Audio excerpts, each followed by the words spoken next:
Hey, my name is Brent here on Cloudy of the Chance of Meeples. Today, we're hitting the high seas. We're going to race through the Caribbean. We'll be plundering merchant ships, stopping at ports, trading in cargo, all in hopes to be the richest pirate captain. Today, we take a look at the 2 to 6 player game from Forbidden Games. We look at Extraordinary Adventures Pirates. Cue the thunder. Before I get into the gameplay, I just want to show you a couple of the upgrades that Forbidden Games offers.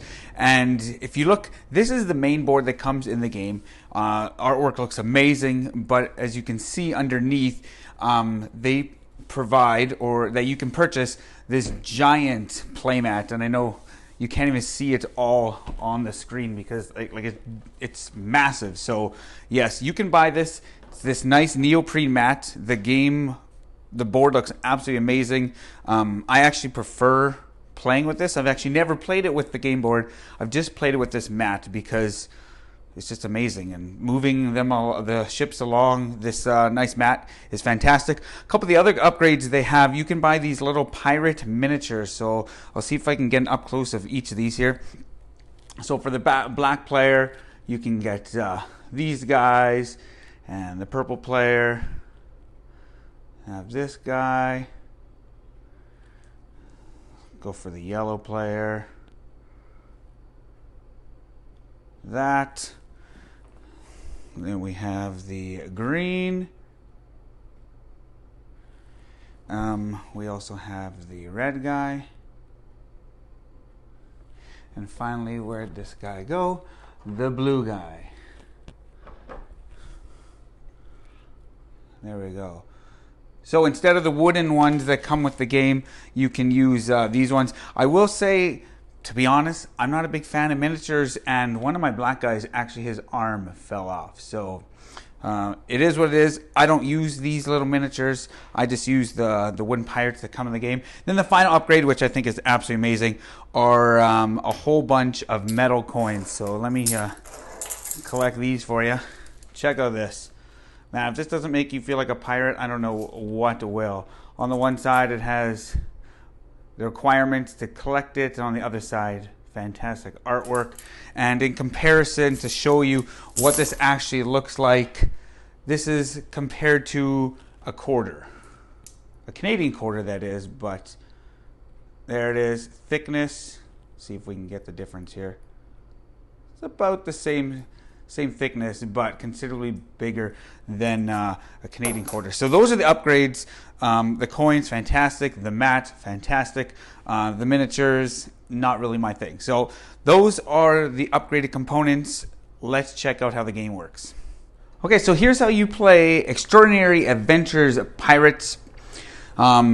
As you can see, I have the game mat set up, and I will say this, I don't have all these crates on all of the ports or all of the merchant ships, but you get a big bag, nice cloth bag full of all these little crates, and they're not just straight crates, they're not just cubes, they actually look like little crates that you probably find on a pirate ship. So nice touch from Forbidden Games. You would put these on all these merchant ships, and you would collect those through the game.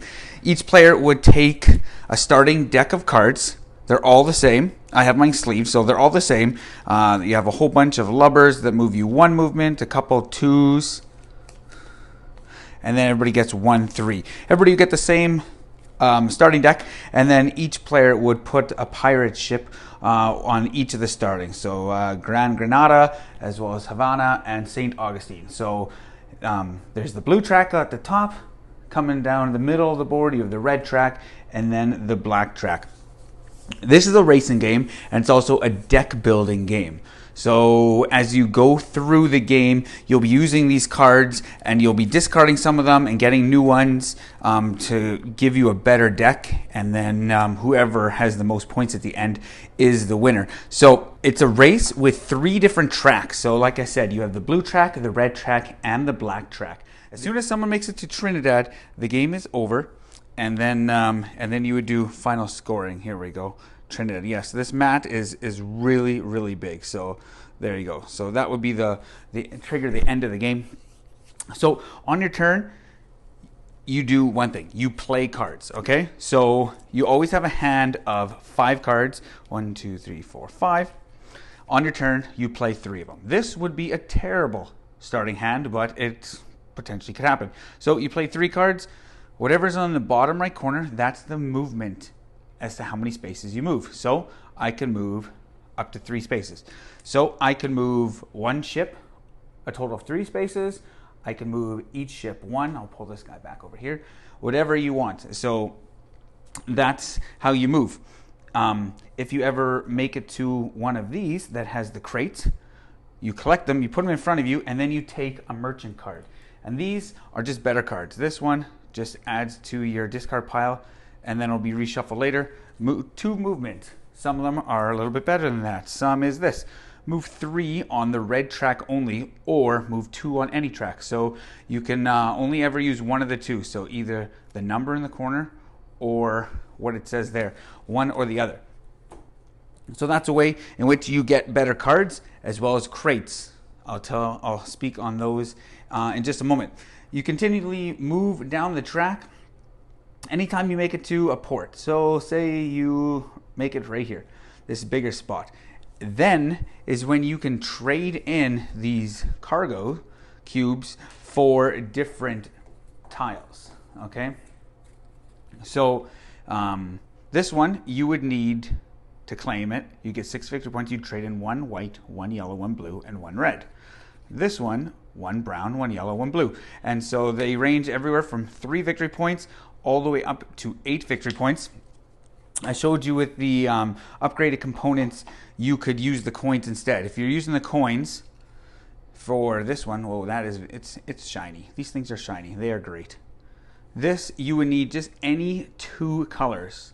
So instead of needing a specific color, like this blue and red, this one, if you're playing without the tiles and just the coins, you could use any 2 crates. I think the coins is a little easier, but it's just a nicer component, and more of that on the final thoughts or the final forecast. So when you make it to a port, you can trade in cubes for these tiles, and then you can also collect. You can see at the top here, you can collect more crew members, and this is where some of the strongest cards in the game are. So you would take any one of the 3 showing, or the one on the top, and I'll just show you some of these. The artwork is fantastic. Mark Page did an absolute fantastic job. There's just so much unique artwork in this game. It's just fantastic. So I'll show you a couple of these ones. So the cook, you can place 2 crates from the bag and 1 empty merchant ship. So if you're falling behind and you wanted to, get crates from here, but there weren't any, you could play this guy. He'd come out of the game. If they have little skull and crossbones, he's a one-time ability.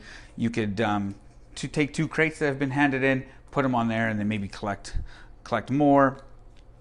This little symbol is an ongoing effect. So when you play him, you will then add 2 on any track where you begin your turn in last place. So you would play him on one turn, and then for the rest of the game, he would come into effect. So there's a whole bunch of different ones. Let me see some of these other ones. Smuggler, where's some of the other ones? This one, pretty sweet action. Okay, let's check this one out. Storms, pretty powerful card. You can move 4, or you can move the lead ship back 10 on one track. So there's a whole bunch. There's not a lot that are just really in your face or anything of sorts, but that's how you play Extraordinary Adventure Pirates. And then again, as soon as someone makes it to Trinidad, the game ends immediately. That player would get 1 free tile that's remaining, if there are any, and then you would score. Scoring pretty simple. I'm not going to zoom into the neoprene mat. I'll just show you here. So you will score on where you are on each of the tracks. So in a 2-player game, whoever's in first on each of the track will gain 7 victory points. The second player won't gain any, and then it just keeps moving up. So if you're last on any of the tracks, you never get any of these bonus victory points. And that is pretty much how you play Extraordinary Adventure Pirates. Now, onto the final forecast.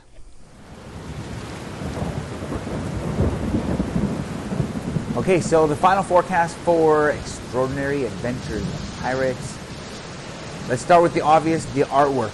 Absolutely fantastic. Mark Page has worked for Disney, and that shows in this game. He did all the artwork for all the pirate cards, and there is a whole ton of them. I don't know exactly how many different unique cards are in this game, but there's so many. And I just love the artwork and the whimsical and the Disney-esque feel in that. So that, absolutely fantastic. Furthering on the components, the game board looks great. That map of the Caribbean, the artwork is just absolutely stunning. They did a fantastic job on that. I have the neoprene mat, which just makes that artwork even bigger, and it's just absolutely fantastic. The coins, again, it's an upgrade, but man, they're big, they're chunky, they're heavy, they're just piratey. So they just look great. I love it how Forbidden Games also made those crates look like crates. They could have easily just done cubes and that was it, but they took that extra step and added a little TLC to the crates to make them look like cargo crates. So I think that's fantastic.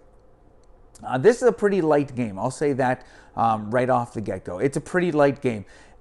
It's a mixture of a deck builder, a race game at heart, with some pick up and deliver elements where you're picking up crates from merchant ships throughout the game and then dropping them off at the ports in hopes to gain the best treasure tile. And so it's a pretty light game.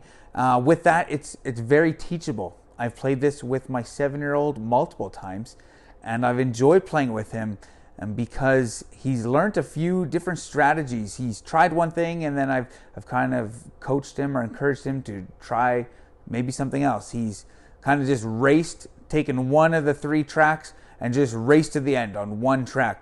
Not even thinking about the other 2 tracks or picking up any of those crates and tiles and stuff, and he didn't fare so well. So it's a light game, but I think there is enough for younger kids or inexperienced people in the gaming hobby to think about. I played this, with my 7-year-old. I've also played this with I've taught it to 10 to 15 others in my gaming group, and they've all enjoyed it. And it's not the deepest strategy game out there, but it's also not automatic. So it's not as if on your turn it's an obvious decision. You have 5 cards, you have to play 3. It's not just straight, okay, I'm going to play this every turn. Each turn you kind of have to look at where you're at on all the tracks, because if you're last on any of the tracks, you don't get any of the victory points at the end game scoring. So there's a lot of jockeying for position, which I think is a lot of fun. So maybe there's a little more tactics versus strategy. There is some strategy if you want to put all your pirates on maybe the blue track and then just kind of focus on the blue track and maybe move the red or the black a little bit. But if you're looking for a deep strategy or a deep strategic racing game or deck building game, you're not necessarily going to find it in this one. But that doesn't make it a bad game by any stretch of the imagination. I think Forbidden Games was going for a light family feel game that has some deeper strategy that casual gamers and hardcore gamers could both enjoy. And I think they did a really good job on this game.